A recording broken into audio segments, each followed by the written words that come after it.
Hello and welcome back, once again, to the massive YouTube Iceberg. This episode is a big milestone because we finally reached tier 10.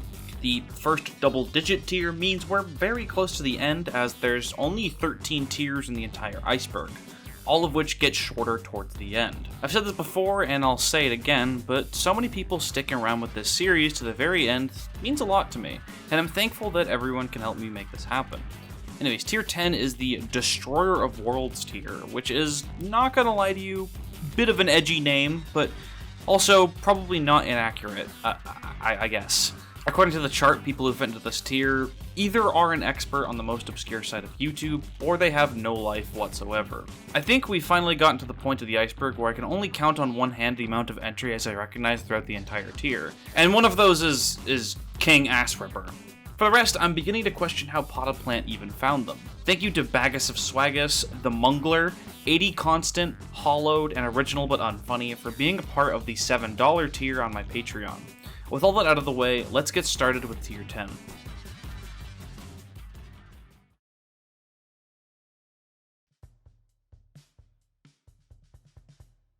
Mikhail is a presumably Turkish YouTube channel created in 2017 with a very strange gimmick. The channel has 34 videos, all of which are only a couple of seconds long and featured this random guy's face staring at you for some reason. Each video of his is accompanied by these unidentified guitar riffs. When this channel was found, apparently on a livestream done by popular YouTuber Wubis, people had absolutely no idea what to make of it. It kind of sounded like all the guitar samples belonged to the same song, but no one could really put together all the puzzle pieces, so it just kind of sounded random. I'll show you this clip from Wubis' video where he queues up several of the channel's videos at random.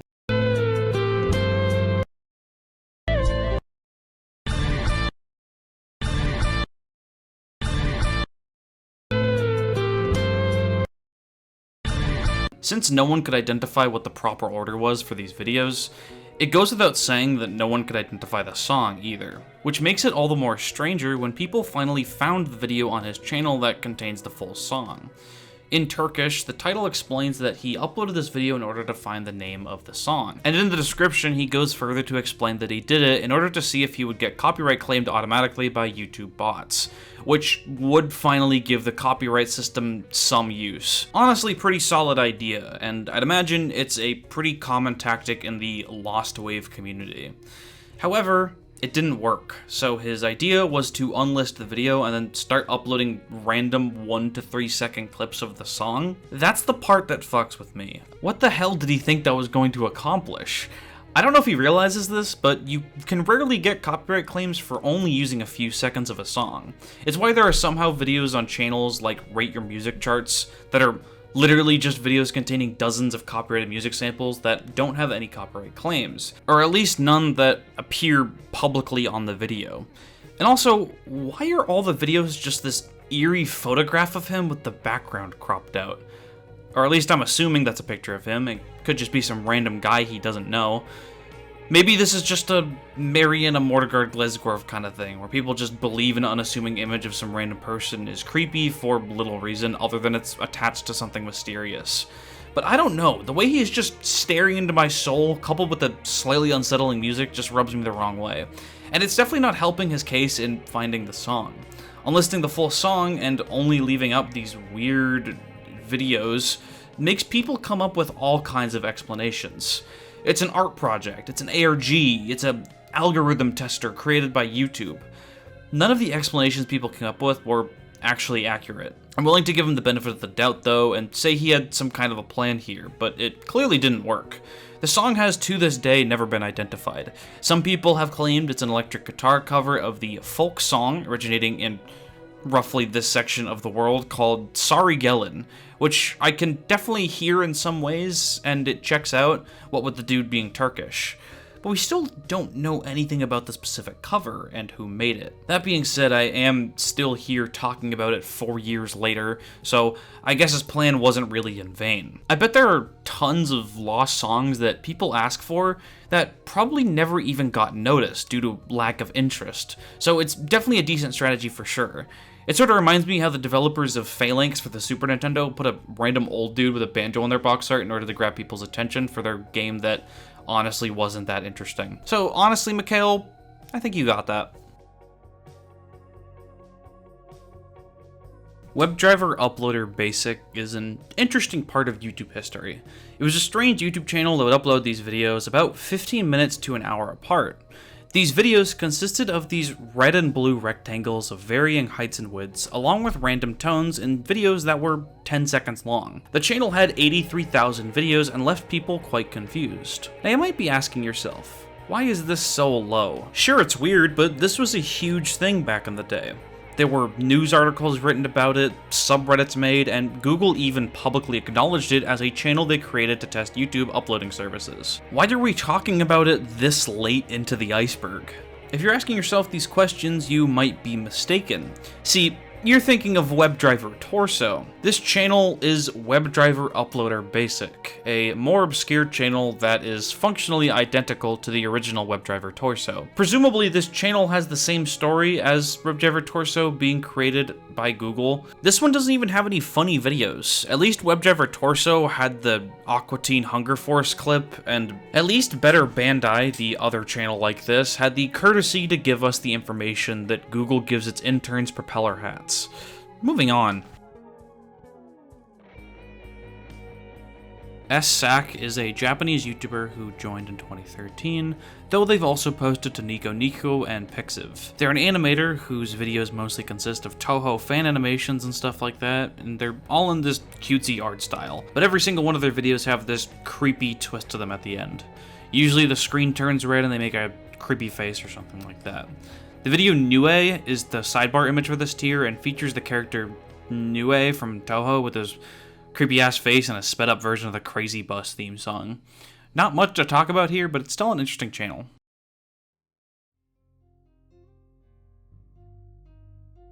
In 2014, a 31-year-old attorney named Myron May walked into the library of his former college, Florida State University in Tallahassee. He came in loaded with a semi-automatic pistol and murdered 3 people before being killed by police.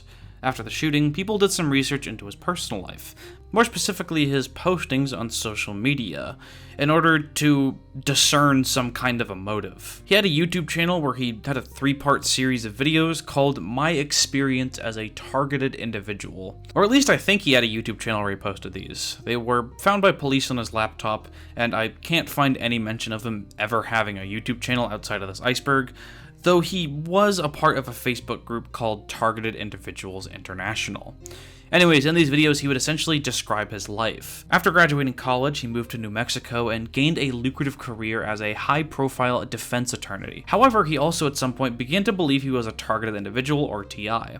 As we've already discussed in this series, targeted individuals are people who believe they're being routinely and ritualistically gang-stalked by some shadowy corporation or the government. These are delusions commonly associated with schizophrenia or some other form of mental illness. Myron believed people were following him. They were breaking into his apartment, they were planting cameras in his apartment, and that there existed secret Area 51 technologies called directed energy weapons to shoot people with energy beams to cause them pain at random intervals. Putting it that way, it borders on the edge of complete and utter silliness, but for those afflicted, it's very real. Interestingly, Myron May's case is obscure enough that almost all of the discussion surrounding the case online comes from within the targeted individual community. For example, many comments on YouTube uploads of news reports will describe him as an outright martyr. They'll say that he wasn't mentally ill in the slightest, and that the visions he got of being gang-stalked were completely real. Therefore, in their minds, he was completely justified in murdering those 3 innocent college students. It just goes to show you how fucked up the community is, as the existence of such a community leads to kind of a feedback loop of people's delusions being confirmed by other people's delusions, and also probably some real con artists feeding into their vulnerable state in order to gain something from them. It's generally just really depressing to watch. Picadon, or in English, Atomic Bomb, is a short animated film released in 1978, directed by Japanese filmmaker Renzo Kinoshita. It was then uploaded to YouTube by Kitano Tatsuyama 1034 in 2008. It starts with a normal day in Hiroshima, Japan, before the infamous atom bomb hits it. Once it hits, many characters are seen disintegrating in quite gruesome and graphic detail. You know, it doesn't really pull any punches. Survivors are shown emerging from the rubble with their skin and hair burnt off. It's definitely harrowing as all hell, and just goes to show you how fucked up war really is. As one of the first pieces of media to depict the bombing of Hiroshima, it's often shown in Japanese schools to teach kids about the event, which is kind of insane, but it also makes a lot of sense. It's pretty eye-opening from a Western perspective, since it's really only Japanese media that will talk about how utterly horrific the bombing was for civilians. Jesus Christ, I thought Tier 9 already ended. What's with all these depressing entries? Well, I'm sure the next one won't be a ridiculously goofy tone shift. You've got to be fucking kidding me. Yes, Angie8051 is an animation channel on YouTube, best known for being the creator of the You've Been Gnomed video. Hello, me old chum. I'm not a gnome. I'm not a goblin. I'm a gnome, and you've been gnome. If there ever was a gnome channel like the Iceberg described in the last tier, this would be it. I mean, after all, it's definitely not a Gnelf channel, and certainly not a Gnoblin channel either. If you're somehow not aware of this video, it's just a short 15-second animation of a gnome whose name is Noggin Clontith laughing at you. There's also scrolling text at the bottom telling the viewer to send it to their chums to totally gnome them in return. The video was uploaded in 2010, and yeah, that definitely sounds right. It definitely brings back memories of those weird video greeting cards in the late 2000s. Like, does anyone remember Elf Yourself? Fucking around with that stuff is like a super vivid childhood memory I have. Anyways, this video kinda seems like they're trying to make the next viral video. You know, trying to go for the next Rickroll and maybe even the next Crazy Frog, it seems like, which I guess sort of happened. The video would go essentially unnoticed for 5 years after it had been uploaded to YouTube, without even a single comment.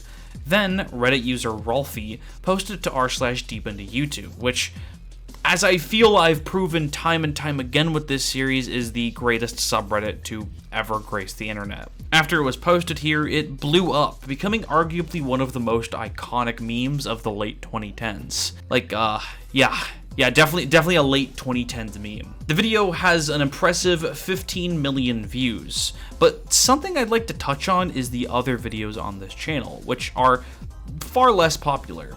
The second most popular video only has around 50,000, which isn't terrible, that's like me numbers, but it's also a ridiculous fall off from You've Been Gnome's 15 million. Hey, what is this video anyways?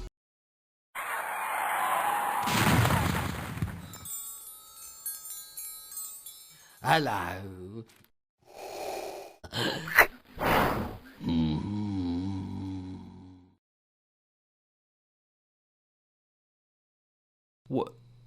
What? This video features, Denzel the Dream Dragon, and is meant to be sent to someone special on Valentine's Day. Imagine being like a parent and telling your child that you met your spouse because they sent you a video of a weird dragon going all like, I legitimately think that the You've Been Gnomed video is the least bizarre video on this entire channel. There are other videos that expound on the Noggin Clontith lore, such as Noggin and the Posh People, where our Nomi hero is invited to dinner with an incredibly rich family. And it just feels like a complete fever dream. This is one of the few times on the Iceberg where I'm actually struggling to perceive the idea that this was written, voice acted, and animated by a real human being. Really rather posh and hoity-toity, yes. Well, really rather posh and hoity-toity. I say, Harold, do give Lady Farquhar some of the quail's eggs. They're particularly good to their boat. Do say you will dine with us. I'll have Harold send a car.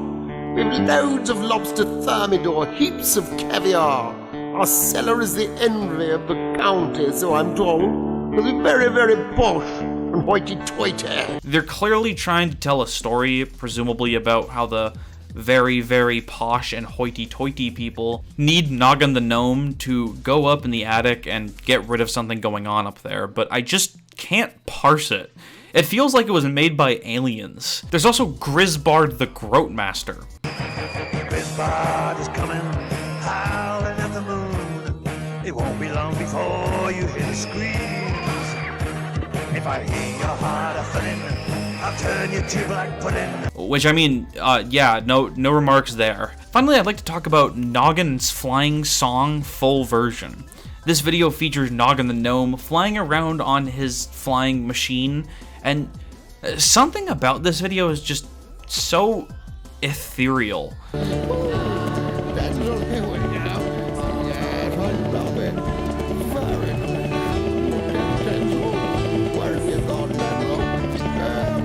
I don't know why. Maybe it's the combination of the acoustic guitar with the chorus singing and Noggin's voice actor just kind of rambling incoherently into the microphone, but it's just something I really can't describe with words. There's other miscellaneous Noggin Clontith related things I could talk about, like the weird HD version uploaded to another account. Oh, you tricky thing, you! Or the website, which... Hello, chums. I'm Noggin the Gnome. Oh, Jesus. The website explains that Noggin was created in 2005 in Warwickshire, England, as a mascot to raise funds to restore the village pond. The Noggin Flying Machine song, as well as the Posh People video, is actually from a full 18-minute animated movie called Noggin and the Flying Machine, which, yes, the dialogue sounds like that for the entire 18-minute runtime. They also show appreciation for the fact that You've Been Gnomed has been turned into a meme on the website, which makes me happy. I'd be worried if they thought people were making fun of them, which is something all too common with these types of channels.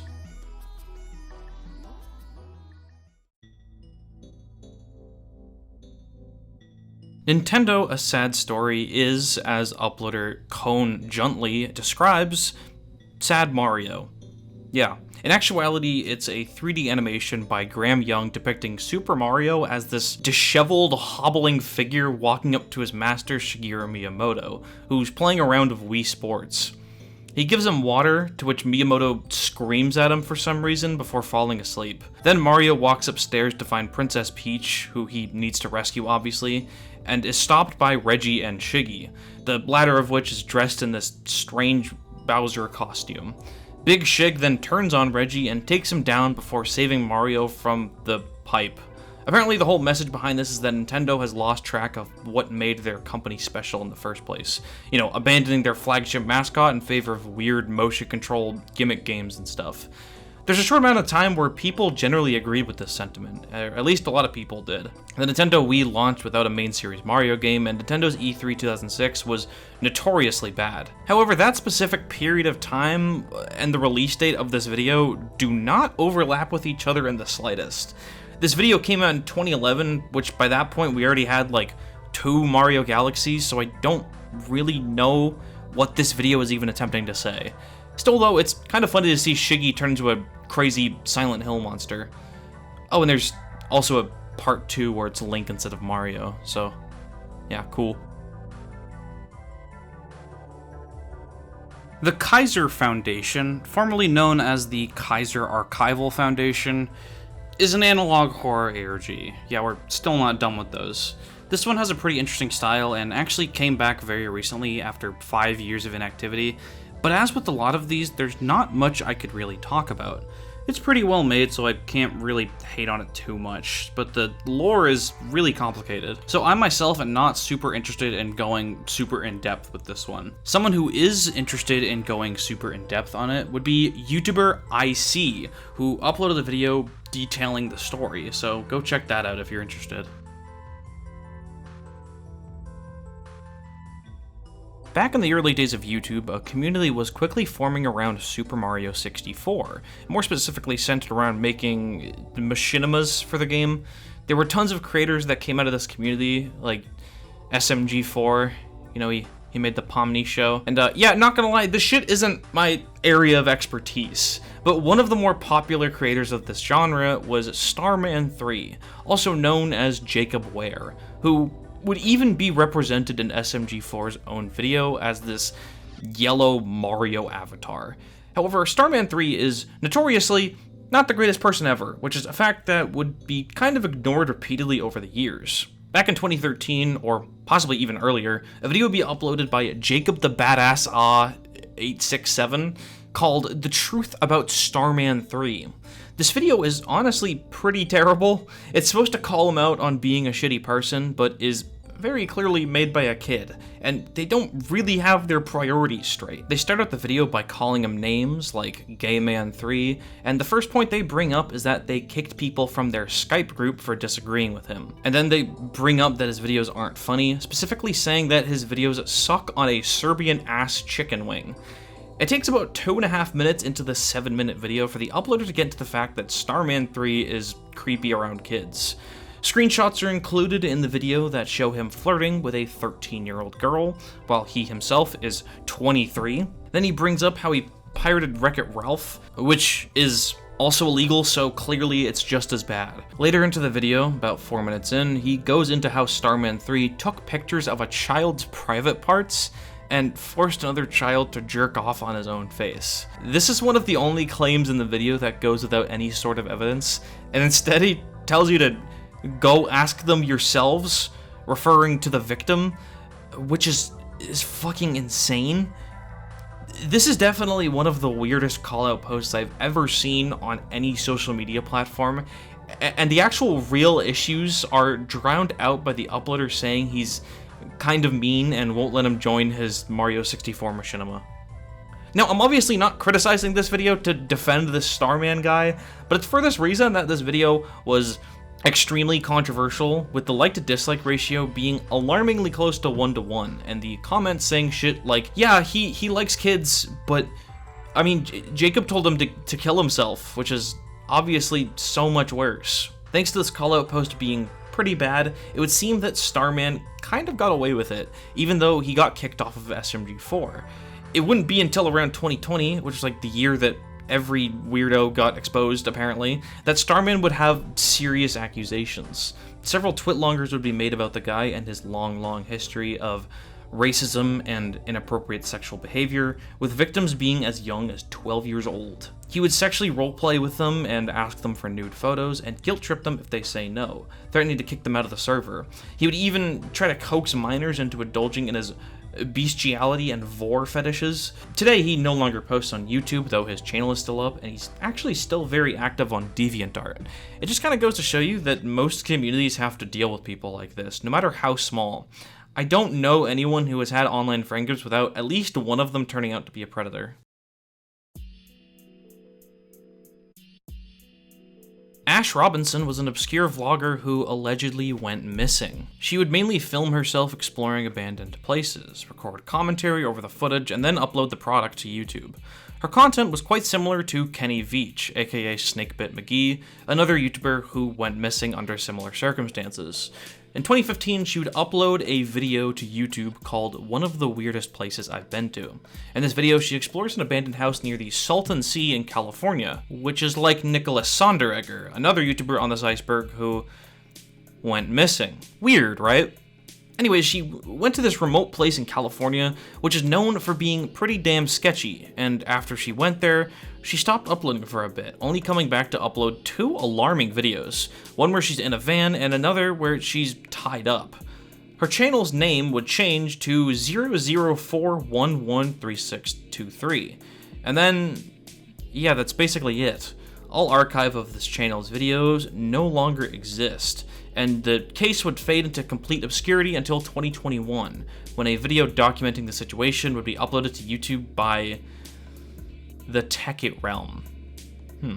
For those who aren't caught up, the Tekkit Realm is a YouTuber with around 1.7 million subscribers, who was infamous for faking a lot of his YouTube Mysteries Unsolved videos. His videos should be taken more as creepypastas rather than any kind of serious documentation, even though many of his fans seem to not realize all of his shit is fake. That being said, I do think it's quite obnoxious that he makes videos about real subjects sometimes and fake ones other times.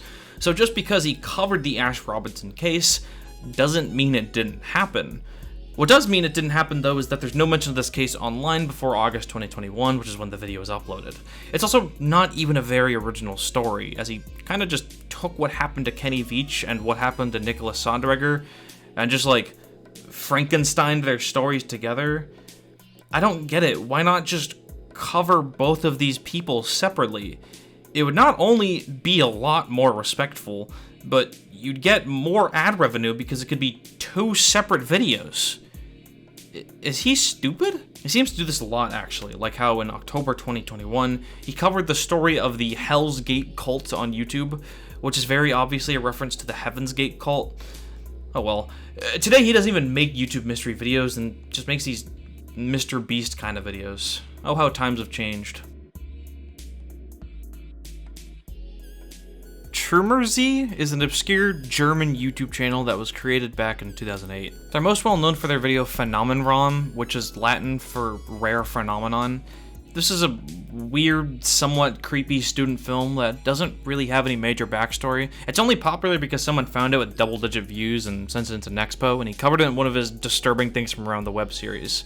Pretty much everything on this channel is just art projects, but it's still a little interesting to browse the videos. Not much to comment on here, though. A Wubis is probably the most obnoxious video ever uploaded to YouTube. And I don't mean that with any form of hyperbole. You know, there's some really, really annoying videos uploaded to YouTube. There's Baby Shark, there's Lanky Box, there's prank channels, there's 3 AM YouTubers, and there's also just normal videos made by people with very unfortunate voices. Those are all very, very irritating, but a Wubis is by far the most obnoxious thing I've ever seen in all my years on YouTube. Surely it couldn't be that bad, right? You might be thinking to yourself. Like, oh my gosh, guess what?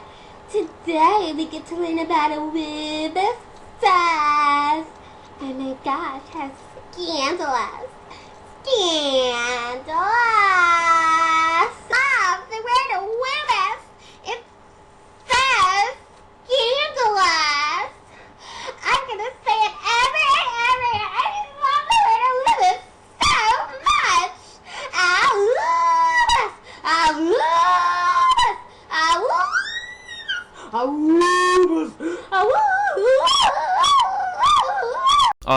Yeah. This monstrosity was created by public school teacher Isaiah White in order to help kids remember their subordinating conjunctions.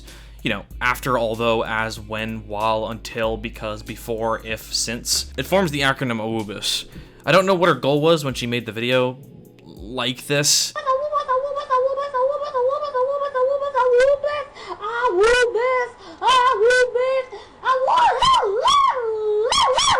I mean, it kind of makes sense, since if you make the video really, really obnoxious, then it'll stick like glue to the inside of elementary school children's brains, for better or for worse. Every once in a while, former students will recount how their teacher used to pull this video up on the projector, and they were forced to watch all 30 minutes of it. The video is actually only 3 minutes, but I'd imagine watching it in a dark classroom would make it feel much longer. I also think that in order to make kids remember the acronym, she should be more focused on saying what it actually stands for, rather than just repeating it over and over again, and then repeatedly calling it scandalous. Is scandalous just the most obnoxious adjective she could think of? This video is so confusing.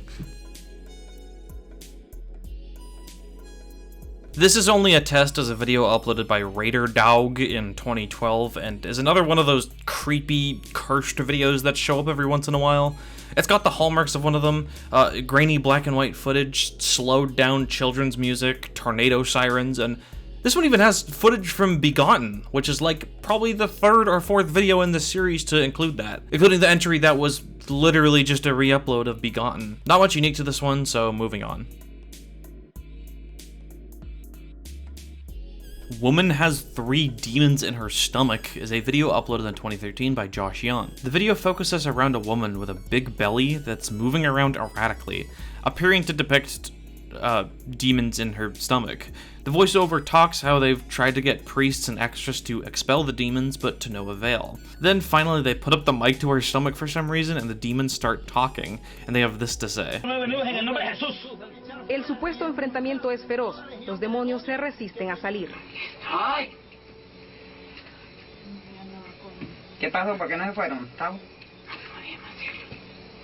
obviously this video is fake, and I don't really think anyone in the comment section even buys it. Like, you know, people saying that this is what happens if you eat rotten McDonald's, or that she just has to poop into the toilet. One person says, I don't know why I'm watching this, and yeah, me neither. And another person does this impression of the woman in the video, and then this person, no compliance, comes in with, describe them. That's kind of a strange reply. I wonder why they say.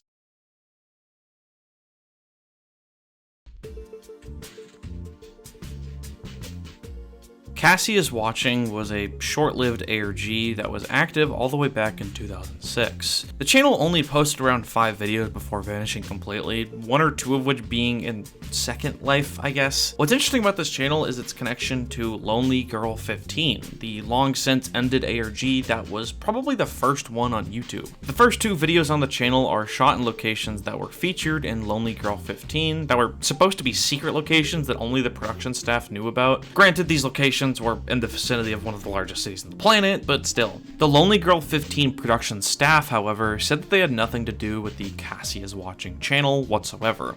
That could, of course, just them trying to stay in character, but this was also after the series was confirmed to be a series and not a real story, so more signs point to this being some person trying to make an ARG piggybacking off of Lonely Girl, or game jacking. The last video Cassie is Watching ever posted told people to meet her on Second Life, where the ARG was continued. Another thing interesting about this one is that the puzzle was never actually solved. People were given a long anagram, and to this day, a decade and a half later, they're still not able to solve it.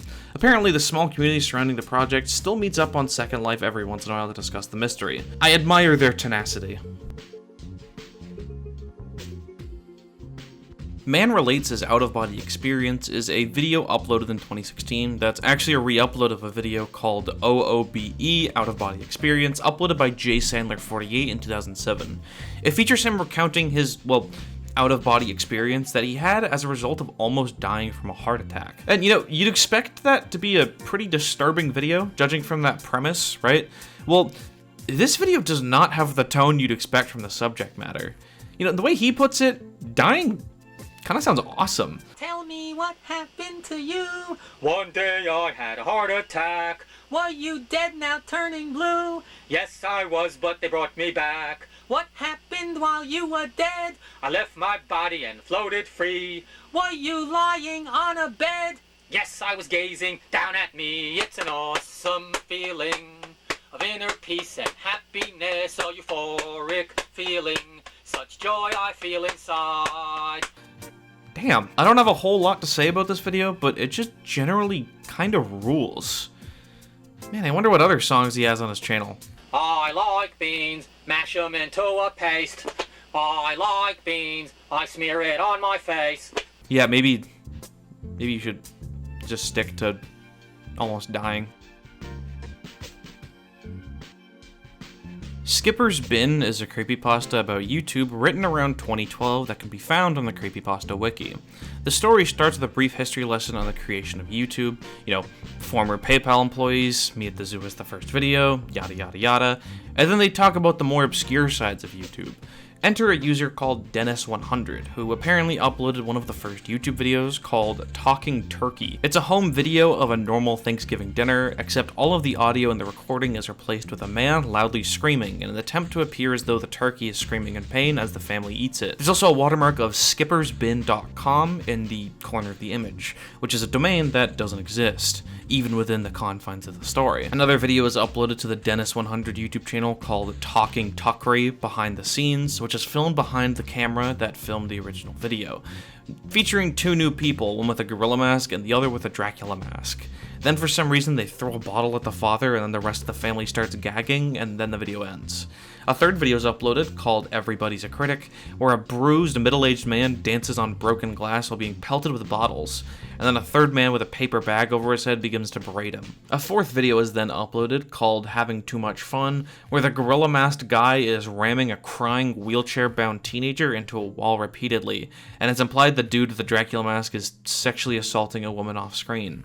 Finally, the last video on the channel is called Bad Luck Lewis, where a tied-up man named Lewis is being interviewed in a warehouse before being smashed over the head by the gorilla-masked man, and then the Dracula masked guy starts stabbing himself with the broken shards.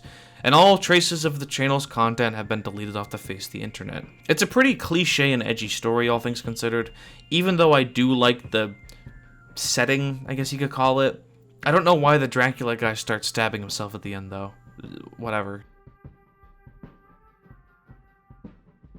Info Channel, not Channel, is a YouTube web series created by Davey Force of Horned Grandma fame.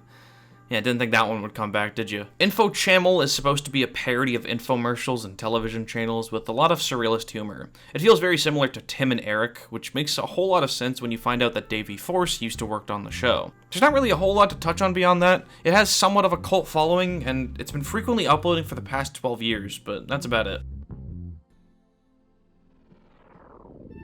The 484,149 views phenomenon is kind of like the 301 views phenomenon's younger cousin. For those who don't know, YouTube used to freeze views on videos at 301 within a couple hours of release so they could verify the view count and make sure it's not botted. They removed this restriction officially in August 2015, but apparently this still happens to this day, only it freezes at the awkward number of 484,149. No one really knows why they chose this number. At least 301 kind of makes sense, you know, let it get at the 300 and then the 301st viewer is the one currently watching the video. But 484,149?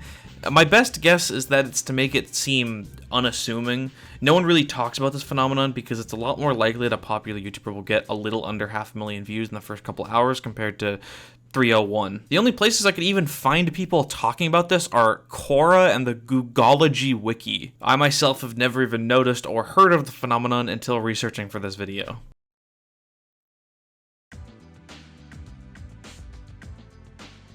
Define 44F367VU86E3474 seems to be just another art project / ARG kind of deal. There's Morse code and binary text that translates to ominous messages, so, you know, all the obvious shit. The channel no longer exists, and to my knowledge is only survived by Scare Theater's video, Strange YouTube Channels Episode 5, and even he doesn't sound super excited to talk about it. When he's scrolling through the uploads the channel's made, I noticed there are a couple of weird 3D animated parodies of cartoons, which excited me, as it would mean the two biggest tropes of the series would exist on one channel. However, these are literally just re-uploads of Pam Treat videos. I guess they forgot to unlist them when they started their super scary ARG. The channel is a failed ARG that I can't even browse the content of anymore, so not much to talk about here. Moving on. Haunted Morg is another scary YouTube video that is now deleted, and the only information of it available is in a Nexpo video. As he explains, the video surrounds two security guards who are overlooking a morgue in Brazil. They start filming a hallway in the morgue, and this door just keeps closing and opening shut, and that's pretty much it. I don't really know why he even considers it a possibility that the video could be real, considering that this can very easily be replicated by tying a string to a door and yanking on it a bunch of times. This video is age restricted, which is bad news for me because it means I have to explain what's going on instead of just showing you the video, and that's the entry. Allfront_720 x 480_001.mpg is a 3D animation of a woman named Mrs. Allfront, whose body is twisted at her waist, so that her boobs and her ass are both in the front of her body. It's a lazy man's dream, but a hygiene nightmare. The video was uploaded by boobjiggle.com all the way back in 2010. And yeah, you could probably guess what kind of videos that guy uploads. I wish I could do more deep diving on the actual website, boobjiggle.com, but it's so old that most of it doesn't work anymore, thanks to Flash being discontinued. Very unfortunate. Oh, and also, there's this video on the YouTube channel, which is supposed to be like a 3D video of these two girls at the Renaissance Fair, well, you know, jiggling their boobs.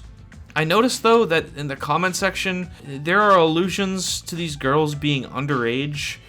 Like this one guy saying the blonde is legal in Missouri, and another saying that that's jail time for me. I don't actually know what the context for either of these messages are because the video is so old that most comments are probably deleted by now, but they still kind of rubbed me the wrong way.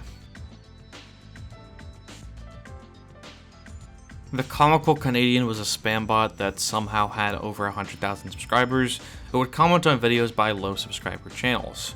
These comments would usually be positive, and newer YouTubers might be excited to find out that a big YouTuber would comment on one of their videos, only to find out that the channel is all like how to gain subscribers and fake giveaways and stuff like that. If I recall correctly, I covered something similar with the whole Logan channel from a few years back, and from what I can gather, this seems like a pretty similar situation. Well, that's a pretty on-the-nose name, isn't it?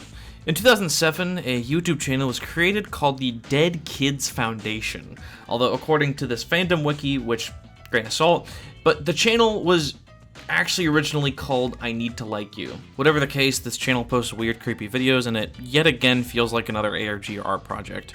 Interestingly, the channel seems very popular in Russia, with most of the comments being in Russian, despite the channel itself being American and the videos being in English. I think this is part of that Russian Death Files thing from a couple parts back, where people would take random, old, unexplained videos and make up creepypastas for them. Apparently, this video caused people to have migraines and nausea and hallucinations of dead children. It's always like the same thing, isn't it? Interestingly, the channel has uploaded at a pretty much consistent schedule for the past 17 years, despite only having 9 videos. Yeah, each video is spaced out like by 2 years each, outside of a 6-year break they did. Apparently it's very intentional and the passage of time is actually working with the story. Pretty neat in all honesty. Cool Tomato is a video uploaded in 2015 by LTO Lavara 9.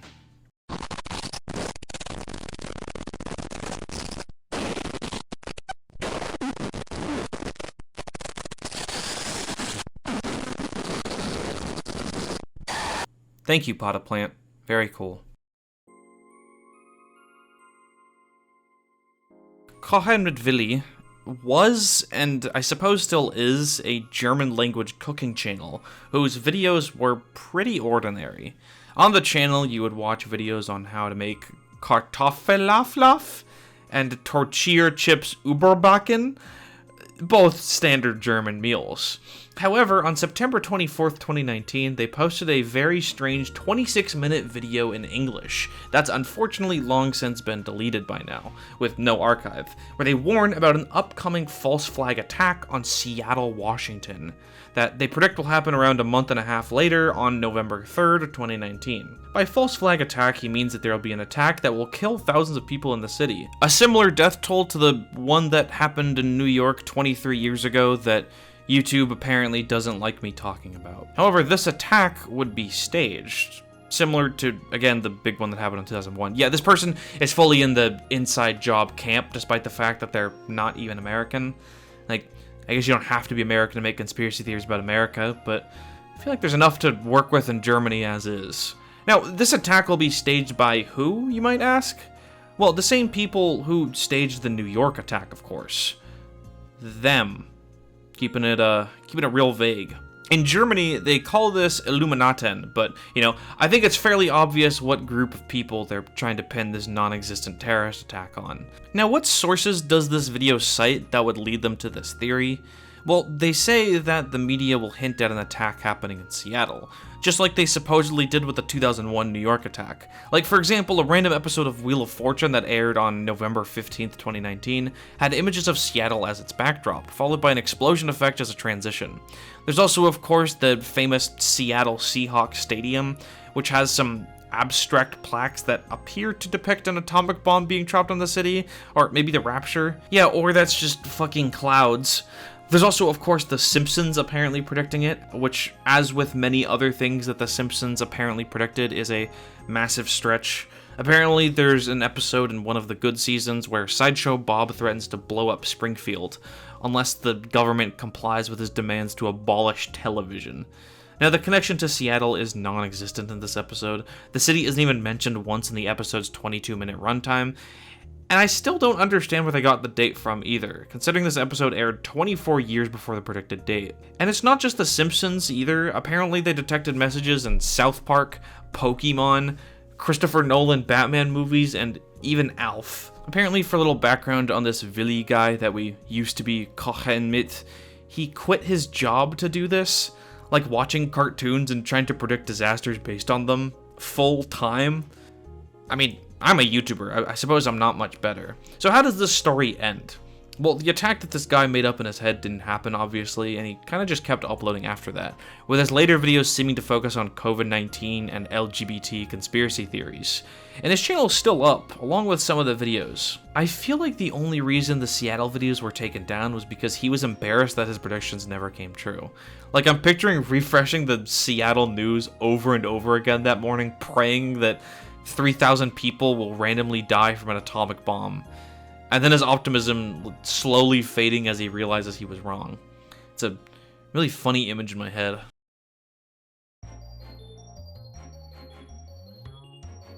Baomet Coon is this creator who uploads these weird core aesthetic videos, which is a Gen Z TikTok-ass way of describing them, but also probably the only way of describing them too. Their channel was created in 2019, and since then they've actually gained a considerable following, a following that was probably much smaller when this chart was created. I feel like this channel would probably be thrown into like tier 5 or something nowadays, but hey, what can you do? Anyways, yeah, not much to say about these videos. People thought it was an ARG for a bit, like they always do when they see something weird on the internet, but it turns out it's just a guy with an art style. I fuck with this channel. The Remnants of Playground is an ARG channel created in 2016. The story centers around the eponymous Playground, a small private internet group that was active around the early 2000s, and supposedly our protagonist was involved with them. In this group, disturbing content would be exchanged amongst the members, mostly being video recordings. The protagonist, in an effort to expose the former members, decides to post all the videos he can find. The videos, well, personally, I don't think they're amazing. I appreciate how authentic they look, but I feel like this person just found an old camcorder and decided to fuck around with it. Forgive me if I'm a little harsh on this project, but there's so many entries like this. Half a Face is a short video of a wedding ceremony uploaded all the way back in 2006. However, the wedding is clearly not what the viewer is focused on. This dude walks in front of the bride and groom, who, true to the video's name, seems to have half his face missing. And he just starts, like, dancing, I guess, and doing these weird poses, and everyone just ignores him. Well, according to the comments section, he lost his jaw from some injury related to either cancer or gunshot wound. Comments can't really decide on that one. And he's acting like that from brain damage he received as a result. Which, like, okay, yeah, that makes sense. Comments don't really have a source, because why would they? But that definitely seems like the most likely explanation. But the question still stands of why is this a video uploaded to YouTube? Clearly the cameraman was trying to get the guy out of the shot. Why would he then upload it to YouTube? It's just a generally confusing video, especially given how early it was uploaded to YouTube's lifespan. However, that doesn't mean it needs to be in paranormal videos, as the comments allege. And it's just kind of dumb. Woody Scream is a video uploaded by Jack Christensen in 2019. Sorry I'm not being very descriptive about these entries, but like, what do you want me to say? I could make some stuff up. This video was broadcast on live television in the Soviet Union as part of a hijacking, and the people who watched it got diarrhea. Does that make it more interesting? Can I get a page in the Russian Death Files wiki for that? Irish animator, video game designer, and great guy David OReilly has an extensive catalog of animations such as the series Octocat Adventures mentioned in the last part. However, oddly enough, you go to his channel nowadays and there's only 5 videos, 2 of which are videos of everything. His game. It's three strikes him out. OReilly actually has a large number of videos that are unlisted on his channel, some of which were fairly obnoxious to find links to, since there doesn't seem to be a centralized playlist of all of them. One example is Unlucky Little Man, where a little man asks a horse if he wants to be friends. There's also Hell / where a pair of demons awaken this cat monster. And then there's Story of Genki, which is part of a game show by Tim and Eric that itself was part of Saints Row III. The simple reason why he unlists these videos is that they're really old and he's probably not proud of them. Though I personally like them, it's not uncommon for artists to dislike things they've made even months ago, much less over a decade. Untitled.mp4 is a creepypasta video that's not super inventive, to be honest. It's 20 seconds of VHS glitching, like 3 seconds of this kid playing baseball, and then the rest of the video is a fake error message. And there's not even a screamer at the end. The reason this is significant, if any, is that it was made by Tatsuki of Tats Top Videos. I think Pot of Plant is just a Tats Top Videos fan, which I am too, so, you know. According to Tatsuki herself, the kid at the start was her older cousin, and she admits that the video is pretty shit. Her words, not mine. Speaking of which, she actually commented on the other part of the series where I mentioned her, so that's pretty cool.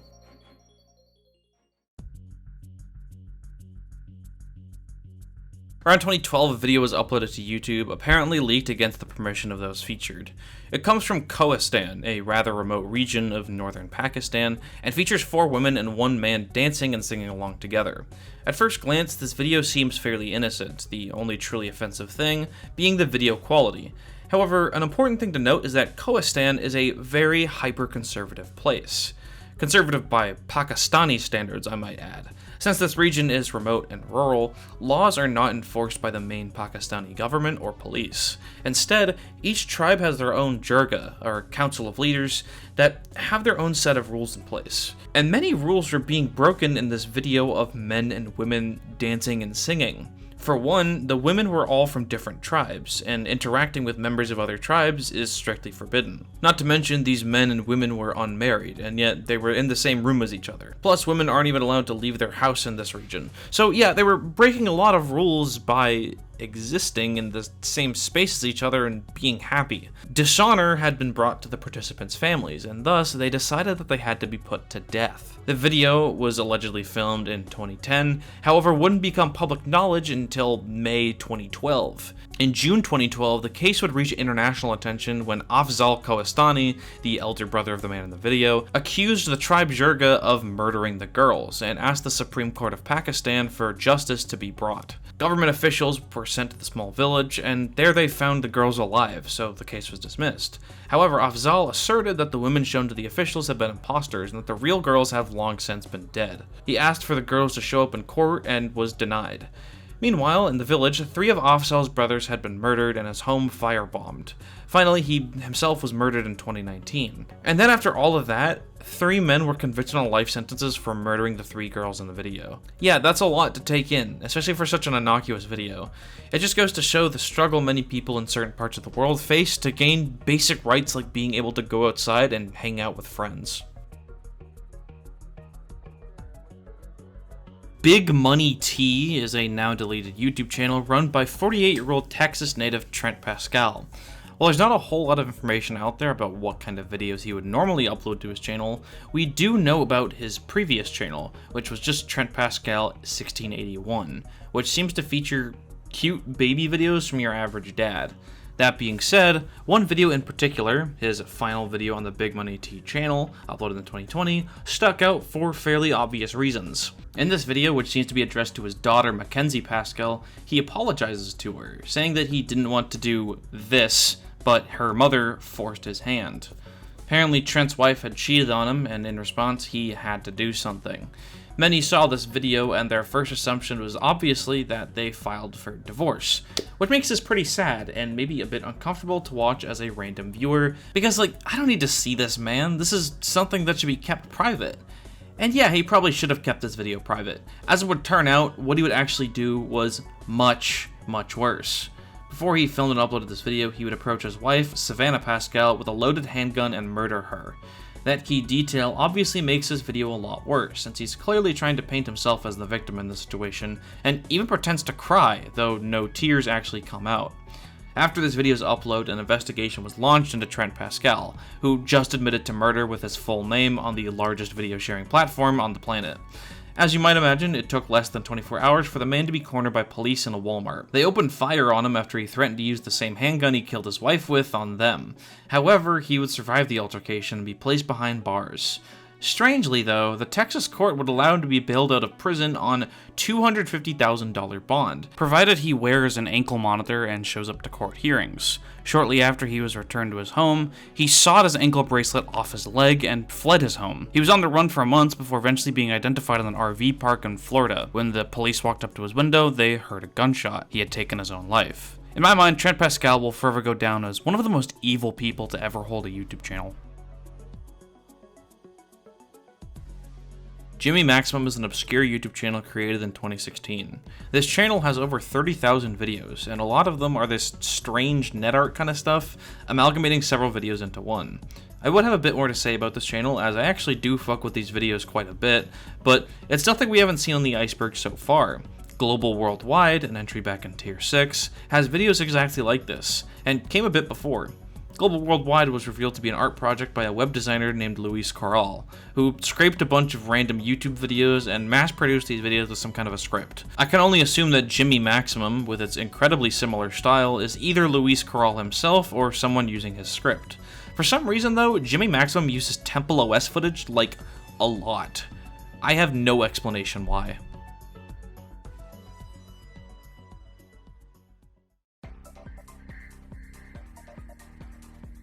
OReilly was a channel created in 2011, and it's just fucking cool. The videos on this channel all came out in late 2014 and 2015, and I think they're supposed to be music videos for various songs, or they're just edits. The channel doesn't really describe itself in any meaningful way. No channel description, no video descriptions, and hell, the video titles themselves don't really reveal much either. But god are these videos cool. Most of them are basically just compilations of random videos thrown together set to cool, like, chillwave, vaporwave, utopian virtual, whatever genres are a social construct, but there's such an indescribable atmosphere to it all.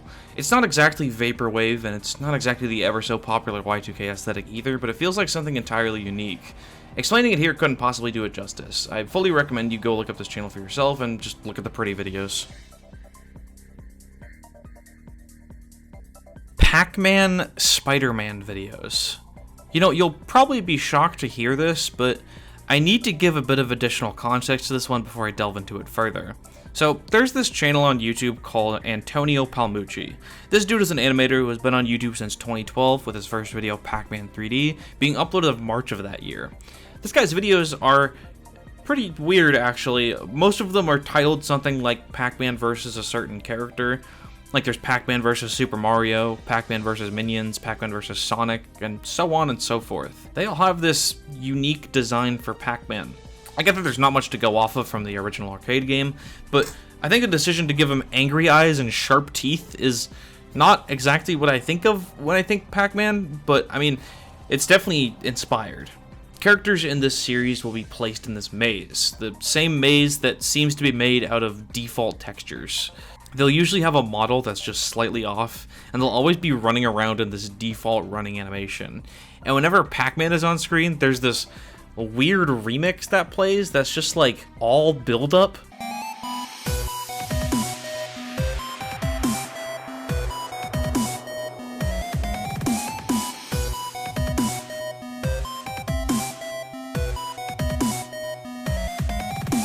Like with these kind of remixes, you'd expect there to be like an epic bass drop or something, but it's just the same thing the entire time.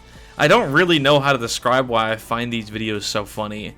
There's just this kind of uncanny valley factor to all of them that's very entertaining to me. Also, some of these older videos just randomly have AI art thumbnails for seemingly no reason. I'm not personally one of those people that will start typing up a Twitter thread on why you shouldn't support Antonio Palmucci, the Pac-Man animation guy, but like, couldn't you have at least generated AI art that has Pac-Man in it? Like, the video is called Crash Bandicoot vs. Pac-Man, and the thumbnail is just Crash running through a vaguely Crash Bandicoot looking area. Now, with all that context out of the way, the Iceberg still says Pac-Man SpiderMan videos, right? Antonio Palmucci doesn't have any videos that include Spider-Man, or at least that I know of. However, another YouTuber, Levin Marino, definitely does. Now, I'm gonna play a clip from one of Levin Marino's videos, and tell me if you notice something.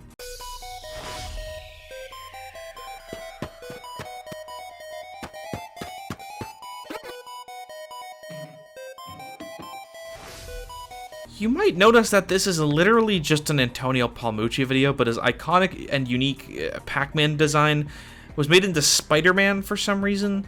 This is essentially what most of his content is, just being Antonio Palmucci animations that play out exactly the same way, but the characters have slightly different models, and Pac-Man is also Spider-Man. Although sometimes he's unmasked, and you can very clearly tell that it's the Antonio Palmucci Pac-Man. It's funny because it's so obvious what it is. Even people in the comments have pointed it out. Wait, did he give the comment a heart? What is going on? I also found Din Ray, which seems to also do the same thing as Levin Marino, just take Antonio Palmucci's formula and make Pac-Man Spider-Man sometimes, and that's probably not even all the channels. I don't get it. These videos across all 3 of these channels get hundreds of millions of views. I get that kids' videos get a disproportionate boost in views compared to the normal videos because babies are unemployed, but do kids these days really still fuck with Pac-Man like that? And if they do, wouldn't they fuck with this Pac-Man, or hell, even this Pac-Man more? Who even knows at this point? RRR is a pretty strange YouTube channel that was created in 2013. This, at least to me, seems to be one of those channels that people discovered and initially thought it to be an ARG. However, on closer inspection, it seems to be a shitpost channel, possibly created by a friend group. The videos are definitely bizarre. Like, take a look at Les Chats Noirs 2.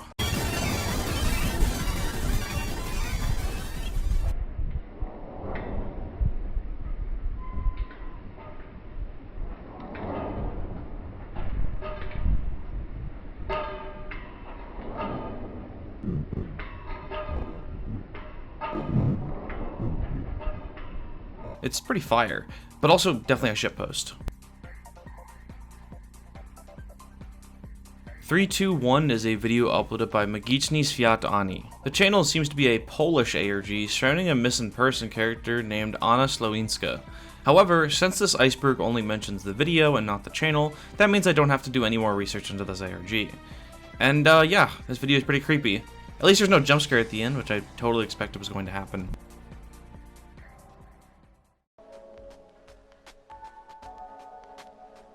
Joe Pisani was a vlogger on YouTube who was clearly mentally unstable. He has only 3 videos on his channel, and each of them are interesting.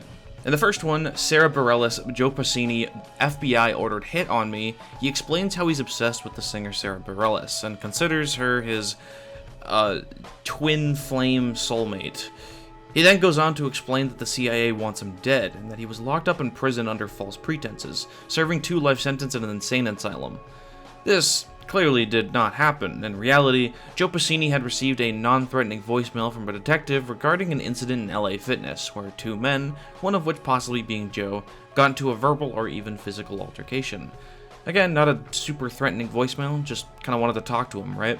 Well, in Joe's mind, these officers wanted to kill and torture him. Clearly, the dude had a ton of police-related paranoia, which is honestly pretty fair, but probably not to this extent. Moreover, he was calling on his celebrity crush to save him from the situation. With her influence, she could publish a statement about the horrible things the CIA wanted to do to Joe, and he would be saved. She'd be like his guardian angel or something. Granted, Sarah Bareilles doesn't even know who this guy is. In his final video, he leaves a voice message to the detective where he tells him to watch his YouTube videos, as well as telling him to meet in the same LA Fitness. This was paired with vaguely threatening statements from Joe, which obviously was a dumb idea, because now the police are actually angry at him, while they weren't before. He left his house at the same time he mentioned in the voicemail, and police started trailing him. He slammed his car into one of theirs, and then the police opened fire on him, killing him from inside his car. The case was pretty controversial, as many feel the police didn't take the necessary amount of care when dealing with a mentally ill person. It's clear that he had some form of schizophrenia, and believed he was being gang-stalked, when he was only being accused of a minor crime. Not even accused, actually, just investigated. To this day, we still don't even know if he was involved in the altercation at the LA Fitness. German Loera MX is a Mexican YouTuber with around 5,000 subscribers. His content mainly focuses on business and finance stuff, as well as motivational speaking. You know, ways to save money, starting businesses, stuff like that. Language barriers kind of beating my ass here, but he definitely seems like one of those grind-set entrepreneur grifter type channels. As it would turn out though, he wasn't very good at making money, at least not by legal means. Instead, around February 2018, in the Mexican state of Chihuahua, German, with the help of 5 other men, would kidnap 33-year-old Talia Denise, keeping her locked up in a home he rented out. He kept her hostage, demanding 2 million pesos in Bitcoin, equivalent to around $100,000. She was rescued by police 2 days later, and German was sentenced to 50 years in prison. Natural Selector 89, along with Sturmgeist 89, were the YouTube channels of Pekka Erik Ovanen, a Finnish high schooler who was the perpetrator of the Jokela High School shooting in 2007, which was the second school shooting in the history of Finland. His YouTube channel was, well, honestly, it was what you'd expect from a future school shooter. His videos would focus around violent events such as the obvious one, Columbine, and others such as the Tokyo sarin attack and the 2003 bombing of Iraq. He was super edgy and had some kind of a fixation on these atrocities. When people fixate on these kinds of things, especially mass shootings, people will often get worried, as many mass shooters were inspired by those before them. T.J. Kirk, better known as the Amazing Atheist, even tried to warn people at the time, as he made a video telling authorities to investigate his list of accounts that were quote-unquote Columbine fans and things of that nature. Pekka's final video was coverage of the very school shooting that he would commit, titled Jokela High School Massacre, November 7th, 2007. You know, the worst thing about this is that he himself would actually go on to inspire people, including Matti-Juhani Sari, another Finnish shooter who was thought to have been influenced by Pekka. And thus the cycle continues. Pekka was one of the first YouTubers turned mass murderers. If you want more info on the case, go check out The First YouTube Killer by Haunted Autopsy.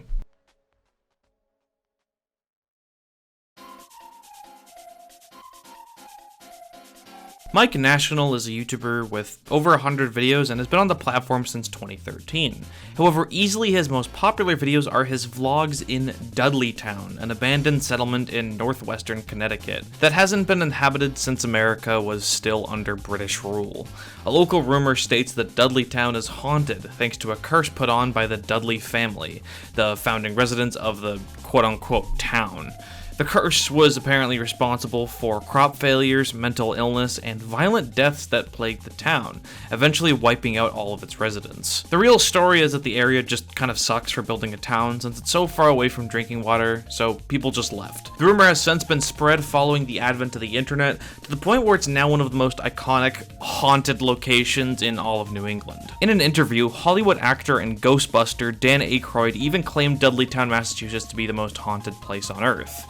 Just to reiterate, it's in Connecticut, not Massachusetts. He forgot where it is, I think. As a Massachusetts resident myself, people in New England fucking love doing this shit. I can't count the number of times I've visited a state forest or something, and then looked it up later to only find out it's apparently haunted because someone might have died there like 300 years ago. I can't even hate on it though. It does numbers for the region's whole aesthetic. Anyways, where were we? Mike National uploaded some videos going to Dudleytown, and you might be fooled into thinking he's a mentally ill person since he's shirtless in the forest and talking about ghosts. It's kind of what I assumed given the general theme of this part of the iceberg, but as it would turn out, he's not mentally ill, he's just from Connecticut. His videos are entertaining though, and he tells stories about his encounters, and he's quite a charismatic guy, apparently being an actor and comedian as described in his description. Cool channel. Making a real PC gaming chair from car seat is a fucking insane video. It was uploaded in 2019 by Emirati YouTuber Azul Dubai. At first glance it seems pretty normal, and I was almost questioning why it's here on this iceberg. It's a standard vlog of this guy taking a seat out of a car and transforming it into a PC gaming chair, as the title would suggest. However, something becomes very clear when you take a look at the car he's getting the seat from. Dude?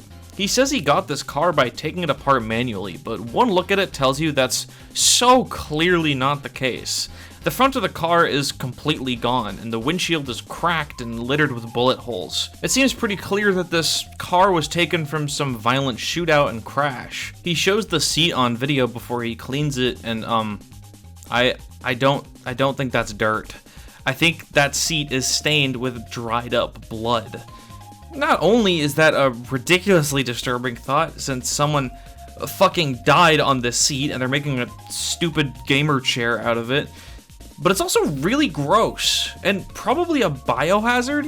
So how did this guy even get a hold of a car that was destroyed in such a way? Well, I don't know.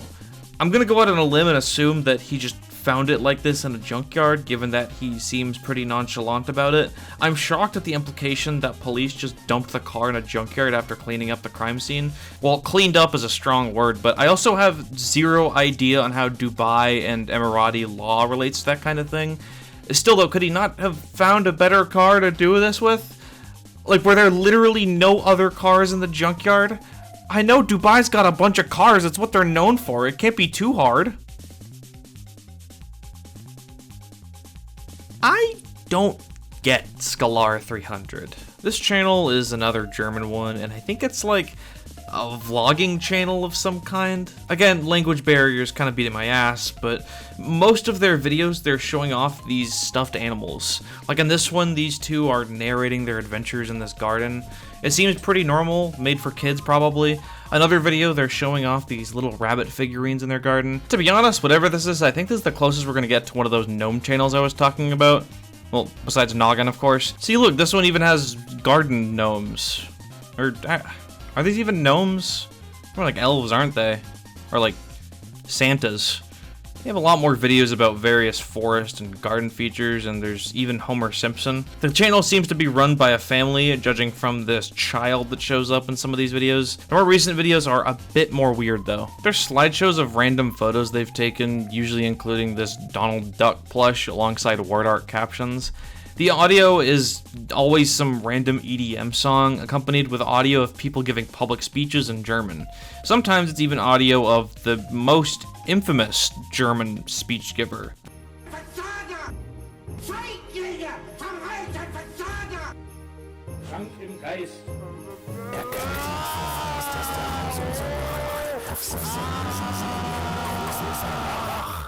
I don't actually know if that's him, but it definitely sounds like it. Scalar 300 is one of the only entries where I'm completely lost. The videos are weird, but I don't really have an explanation to why they're like this.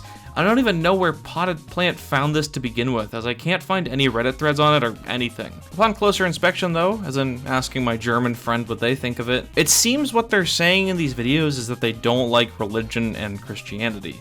Despite themselves being religious, I guess their idea is that they're not a fan of modern Christianity and want to return people to good Christianity. They specifically say Jesus without the stupid shit, and apparently one of the good ways to practice Christianity is Nazism. I mean, they have Hitler voice clips littered throughout their videos, and they even have a couple Sieg Heils thrown in there, which is not a saying that means much else nowadays besides, you know, Hitler stuff, even in German. Some of the captions appear to talk about how the Christian God is a Nazi and wants to do the Holocaust, so that's cool. Every 5 seconds on these videos, you'll see these satire things pop up. Liking Hitler is outright illegal in Germany, so they have to say over and over again that it's satire, even though it probably isn't satire. And that might explain why the videos are so weird, too. If you coat everything in a layer of absurdity, it no longer seems like your actual opinions. Or this guy is just weird, I don't know.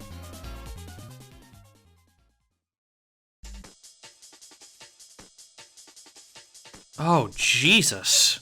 Spudarusi Army? This might be the most obscure thing on the entire Iceberg that I've actually heard of before I ever even started this series. How do I start talking about this? Spudarusi was a quote-unquote content, quote-unquote creator who gained popularity around 2013 for these videos he would make that are definitely of their time period. Hello guys, Spudarusi here. This is my 50 sub special Q&A video. And by the way, that's my huge mansion in the background. Utilizing this persona, which is, well, I don't even know what it's supposed to be, like a photoshopped little boy edited to be a pimp, I think? He would rise to the small amount of fame he had by commenting on videos by popular YouTubers such as Jacksepticeye and PewDiePie. These comments would be pretty justified constructive criticism, comparing their talents to that of his own, and giving advice on how they can improve their videos to be as standout as his. What he lacked in spelling skills, he made up for in his ability to make people upset.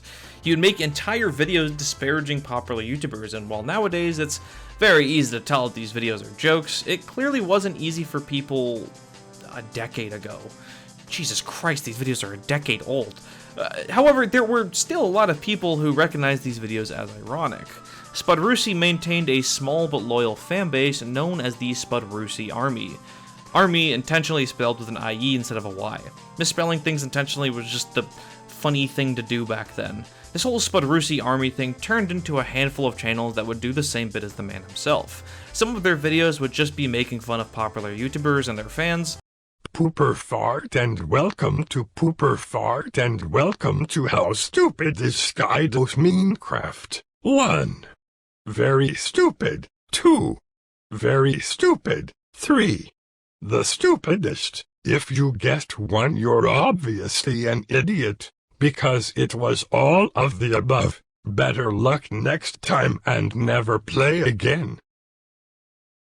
That was the best video ever. I think we should all subscribe because it was so great.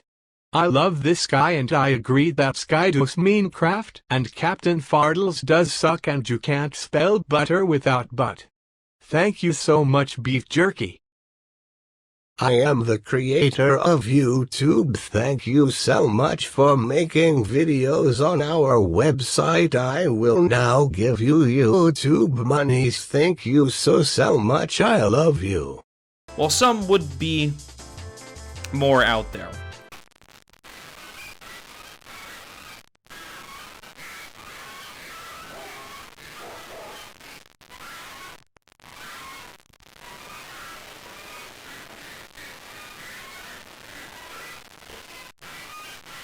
It was truly some of the most low-effort content out there, and what was funny about it was that people coming in from the hater comments would post angry things and mass dislike what was, without context, just a video of some guy singing to a shitty mic about, like, cheesy burritos or something. Are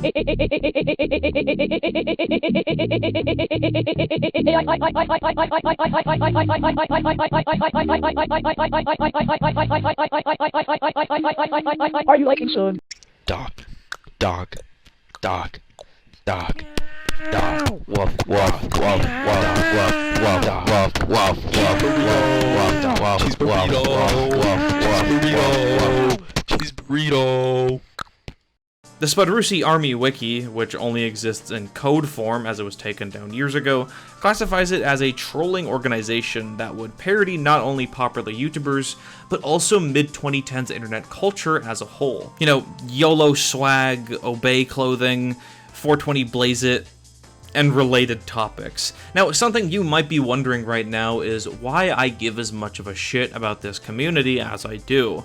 I mean, sure, it's on the Iceberg, I'm gonna have to talk about everything on here eventually, but I will say that this entry has a very, very special place in my heart.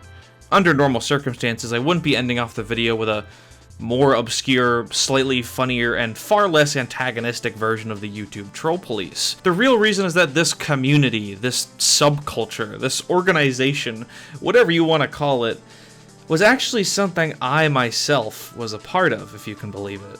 I found a channel called Galio Gerpson while scrolling through the Sky Does Minecraft comment section, and initially, I was pissed. Why would someone make fun of my favorite YouTuber who has done no wrong and certainly will never do anything wrong in the future either?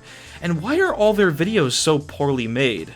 And then I kinda explored further, and I think that's where my concept of trolling and irony posting truly developed. I was quite literally 12 years old at the time. It was one of the earliest online friend groups I was really a part of. I was even in a couple of Skype groups with some members of the SpiderMan Army, and that Galio Gerpson guy is still someone I talk to from time to time. I actually discussed some of this stuff with him while writing the script for this last segment, and it seems like I remember his videos way more than he does. I kept asking for specific details for videos he made, and he asked me why I didn't remember any of them. You might be shocked to learn that the name Swegwin actually comes from this group, as swag is a meme they would toss around as kind of a parody of swag. And then I combined it with Penguin because I created it when we were fucking around on Club Penguin one day, so Swag Penguin, Swegwin. Honestly, revealing that backstory might make the name a little less cool, but I never thought I'd get to reveal the origin of my username in a YouTube Iceberg video and have it actually be relevant. The SpiderMan Army has long since been disbanded. Archives that exist are few and far between, and most people involved seem to look back on it with cringe and disgust. Which I guess is kind of fair. I mean, they are really just bad videos.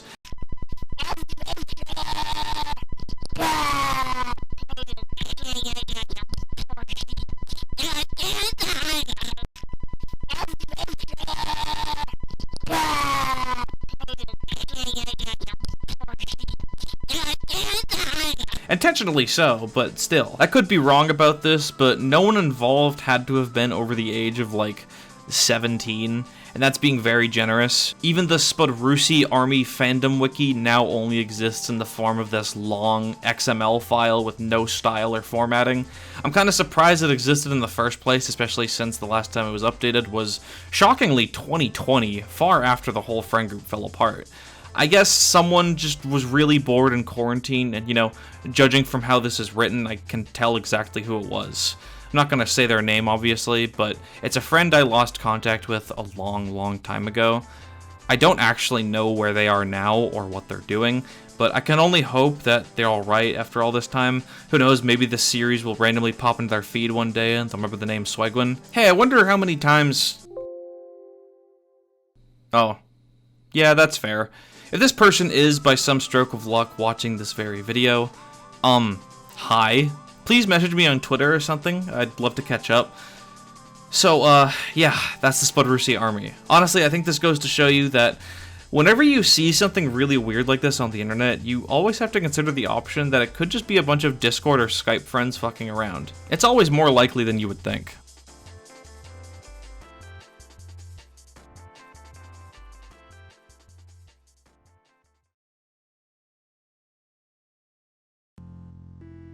That's about it for part 1 of tier 10 of the massive YouTube Iceberg. I apologize for how long this video took to come out. I was out of the country for the majority of August, and that kind of killed my momentum a little bit, but Swag Bros, we're back. This is definitely the longest script I've ever written for one of these. I'm still enjoying making these videos, but honestly, at this point, I'm just excited to be done with this series, and I'm excited to show you guys the plans I have for this channel after all is said and done.